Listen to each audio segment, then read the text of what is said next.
మరి నువ్వు చేయైతే నాకు నువ్వు చేయా ఒక్క నిమిషం నాకు మంచి జరుగుతుందంటే నువ్వు నాకు చేయి.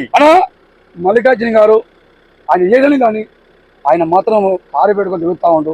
ఎందుకంటే ఈ మండుడి ఎండాకాలంలో చలికాలం ఏమీ లే, ఆయన యేసుప్రభు పెట్టుకొని చేస్తా ఉండు. ఈరోజు ఆయన ఒక యాక్సెప్ట్, నేను హిందూనే, నేను నా కులం, నేను చచ్చిపోయినా, నేను బతికినా, నా ప్రాణం పోయినా నేను హిందూగా పుట్టాను. కానీ ఇక్కడ ఏంటంటే కారణం ఏంటంటే ఎవరైనా సరే మనం కానీ కష్టపడుతున్నాడు, బాగా చాలా కష్టపడుతున్నాడు. ఎందుకంటే ఆయన ప్రయత్నం ఆయన చేసుకుంటూ పోతా ఉన్నాడు. ఒక మనిషి ఇంత తిరిగితేనే నువ్వు ఏదో చెమటలు పోతేనే కష్టపడుతున్నావు నన్ను అంటున్నావు.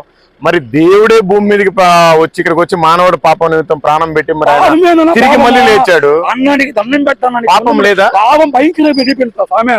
ఈచ్చులు, ద్వేషాలు, స్వార్థాలు, కుళ్ళు, కుదంతులను, ఆకలి కోసం పట్టుకుడు, ఆకలి కోసం మతం ఎంతమంది అబ్బా